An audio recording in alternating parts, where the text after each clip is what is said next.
Hello and welcome to Deliberately Creative. I'm Stephanie and I'd like to welcome you to the month of May birthstone, and that is emerald.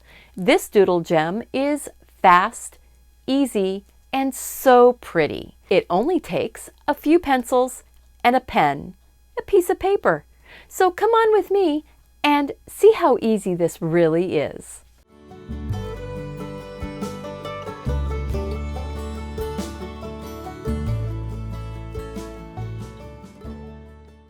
Thank you so much for joining me. Welcome to Doodle Gems, the month of May, birthstone. And this is going to be emeralds this month. I have shifted my camera around, so my angle is going to be a little bit different. I hope you don't mind.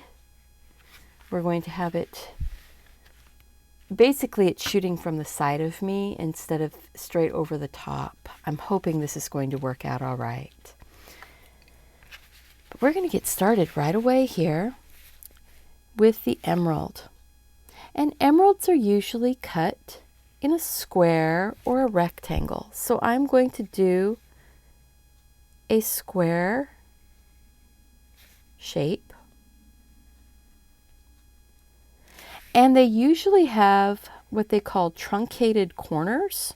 So the corners go off a bit in a diagonal. I'm not too worried if my square isn't perfect. I'm going to be doodling around this also. So I hope that you have been having a great spring or whatever season you happen to be.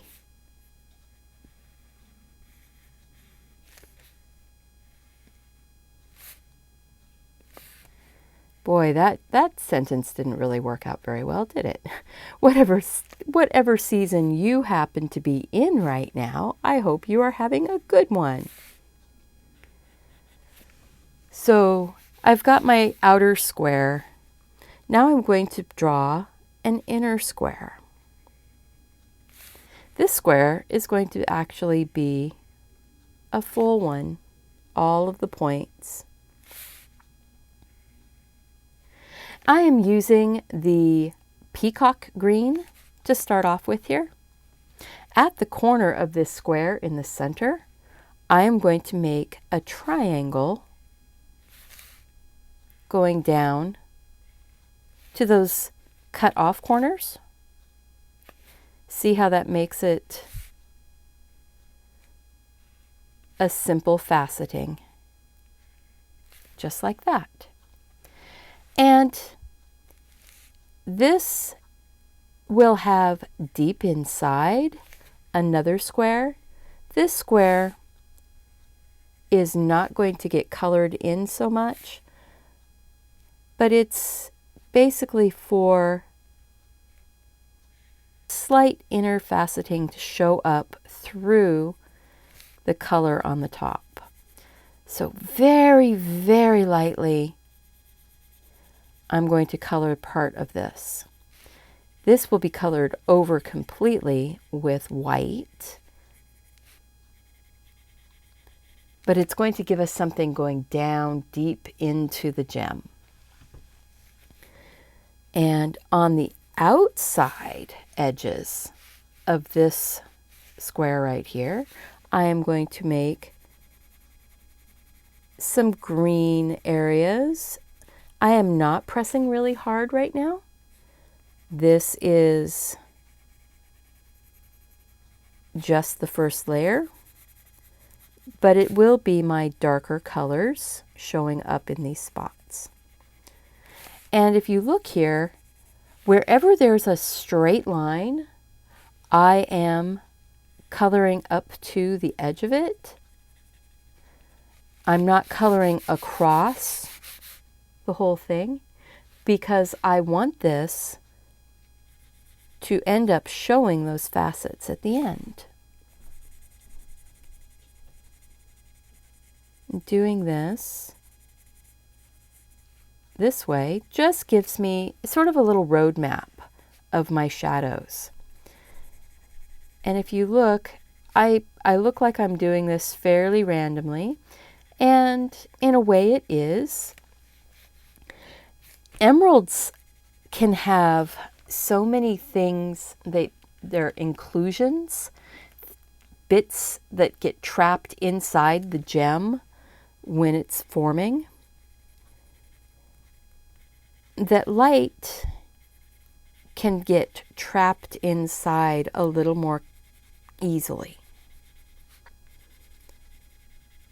Emeralds are very valuable when they have very few inclusions, but even your best emeralds will end up having 2 to 3 inclusions.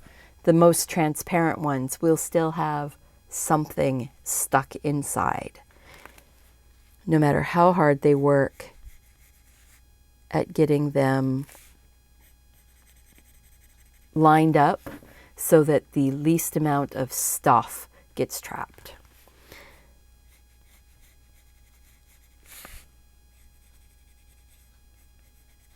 There we go. I like that emeralds are green and considered lucky. They make me think of the growing things in springtime, which I don't know, that might be one of the reasons why it was chosen as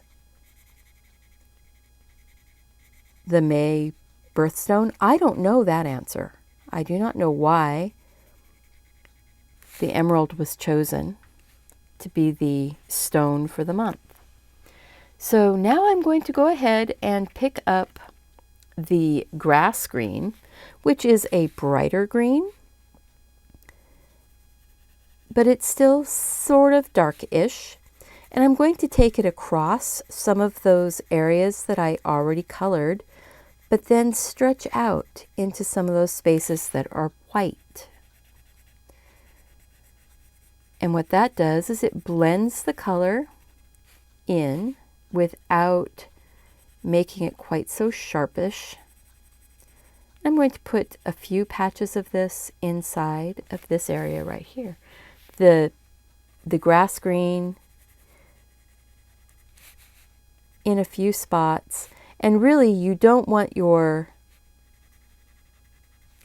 patches to be sharp-edged. You want your patches of color to actually be more organic, the way light would move through. So you don't want to end up with the sharp edges. Only sharp edges are right along those edges that were man-made, machine finished type edges.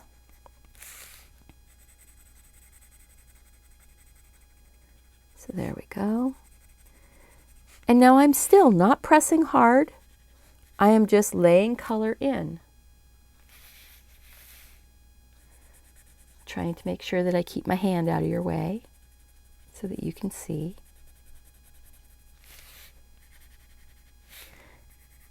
I want a few more patches of color down inside.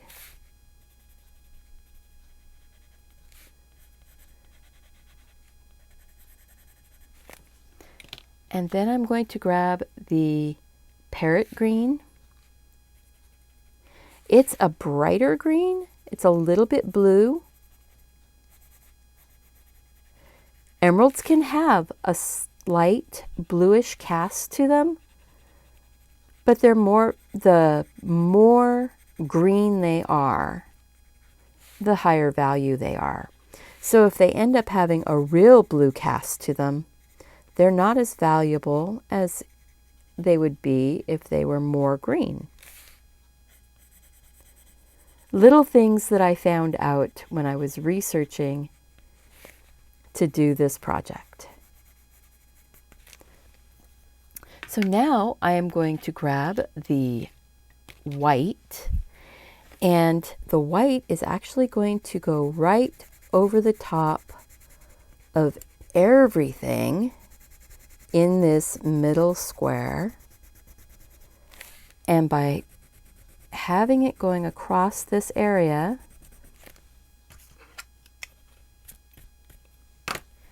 you can see how it has pushed all those colors back. And then I'm going to bring some white out on to a few spots. On the actual gem, out on the edges. And I am pressing fairly hard with the white. I am allowing it to start blending some of these colors. Pretty much wherever I left a white patch, I'm laying some white in on it. And now brush that off. I'm just using a soft brush to brush the crumbs off. So I'm not pushing my hand into the crumbs and having them go scattering across the. So now I'm taking the Colorless Blender and I'm working in patches. I'm working sort of in areas, blending all of the colors that I've laid together, but working around those white patches for now.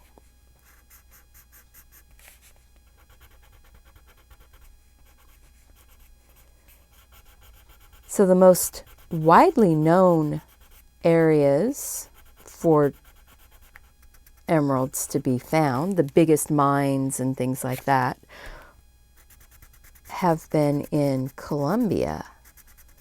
But the oldest known, oops, sorry, don't mean to lean in so far. The oldest known areas that emeralds have been found is actually like 3,000 years ago in the Red Sea area of Egypt. And pharaohs and the queens would have emeralds in their jewelry. And it was very highly prized. So now, even though I have already put white down, I am taking a little bit of that grass green again, right over the top of that white, and putting just a little bit more of that grass green in to this inside part. Again, it's layers, layers and layers. And then I'll take white again.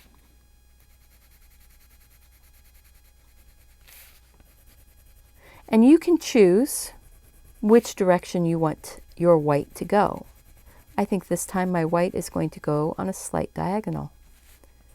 It doesn't really matter because what I'm trying to do is get a clean, flat application of color of the white.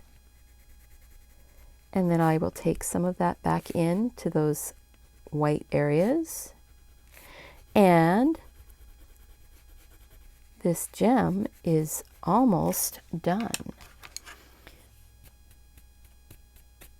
Look at that. Now I'm going to go ahead and take some of the white pen, the Signo Uniball white, just get it started off screen here. And I'm going to give it just a tiny little line at a couple points. Not much. And I'm not going to outline the whole thing, but I want just a couple spots and one line with a little dash dash next to it. That's it. That is the inside of our gem. I am going to take my black and just ever so slightly along one edge and around the corner and underneath the bottom. Just so you can see it a little bit better. Look at that. Just a little bit. It's not a lot. And we're not going to do that all the way around. I might pull some of it around, but I'm not going to put any more pencil down. There we go. Okay, got a little piece there. So, turn this so that you can see it better. Sorry about having to work sideways to you. But look at that. It looks like that is ready to be picked up off of that card. That gem is ready to be picked up. But I think that my little lines here actually need to stretch across a little bit farther, because we don't want it to look like it was just inside that little square. You see how pulling those lines across farther pushes that square down in the middle, so it's way deeper. There we go. Now we're going to go ahead and get a design drawn on here. And this is going to look like a fancy brooch. So I am going to go ahead, and even though this wouldn't have this type of a bezel going around it, for this piece of jewelry, it's going to have a bit of a bezel.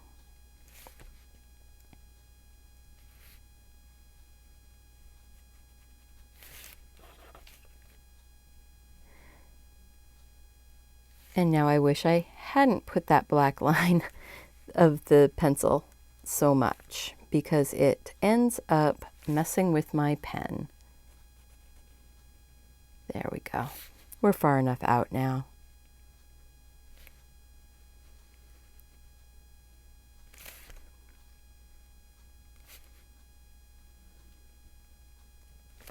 So I like that my month stone is the emerald. It's one of those, what do they call it? Oh, they call it the precious four. One of the precious four, being the four most precious stones are emeralds and sapphires, rubies, and diamonds. So it's kind of fun. I don't own any emeralds, but I love them. I think they're beautiful. And maybe someday.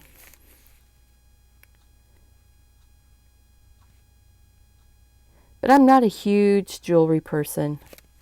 I like the look of it, but I don't tend to wear a lot of it. So now I've got this outlined.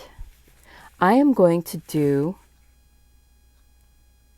a square or rectangle, basically, on each corner, going across and encompassing that cutoff bit. Just like that. And I actually think I want that one to be out wider, so we're just going to give it a bit of an outline, and I'll just come to the inside on these ones that actually were wide enough to begin with. All right. And then we're going to put a box in the middle of each side, sticking out a little bit taller than those corners. And emeralds tend to be, even though they're a hard stone, they're like a 7.5 to an 8 on the hardness scale, and 10 being diamonds, the hardest. I'm going to put a box around the outside of each of these also. They aren't considered to be really tough stones because they have all those inclusions. And every time you introduce a particle of something, you make there's a spot that is going to be less strong. So then I'm going to go like that. And these are going to be a little more random, tall and short and things like that. Just like this.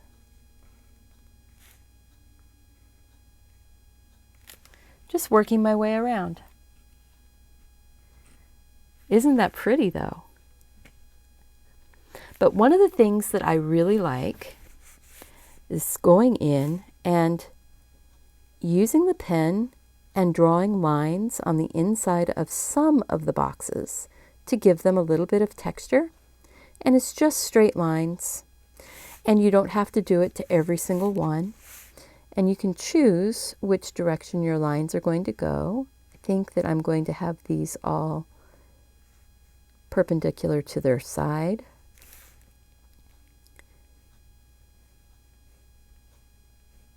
Coming straight out from that side that they're on. Oh, I'm sorry. Didn't mean to get my head in the way there. Again, it's this angle of the camera being at a different place. There we go. And then,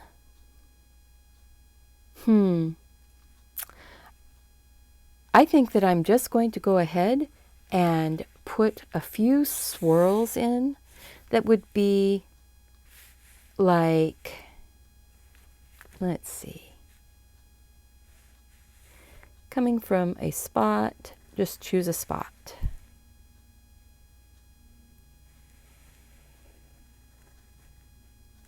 And have it land. How's that? Very pretty, I think. Then I'm going to move over a couple boxes. I'm going to have another swirl. It's going to cross, so I'll pick up my pen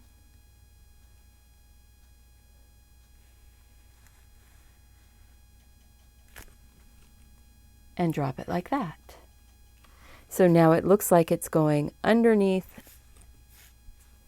and then back around. I think we are going to have one more. And I'm going to come straight across, not straight across from this one, but just off center of it. And it's going to come down and across, come in and swirl up, and then come back out.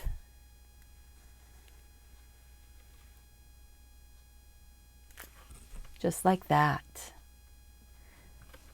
And now this one, I want to have a little bit more of a base to it. And this one, I want a little bit more of a base to it also. And then looking at this one, I think I want to do the same thing. By doing it to all of them, it looks like it is supposed to be that way, not like I was trying to make it work out. Basically, it's just like doing a font. If you do it to one letter or shape, you do it to all of them. It makes consistency, and that extra little triangle is kind of pretty. And we are very close to being done. I think I want to put a few outline and make those heavier colored in lines on some of these boxes. The ones that the swirls are coming out of, I like that. All right, so what do you think? Did we get it? Did I nail an emerald here? I hope I did. It looks good to me. I would really appreciate it if you have never been here before. for you to click that subscribe button and the bell so that you'll be notified when new videos come up. Make sure to leave me a comment and let me know what you think of this video. Click that like button and share the video on your social media. Share it on your Facebook and your Pinterest and your blog if you like to. I really appreciate all of the shares. I really appreciate you coming back and watching more videos with me. As always, go out, do something creative, take care of yourself so you can take care of those around you. I hope to see you back here soon. Bye-bye.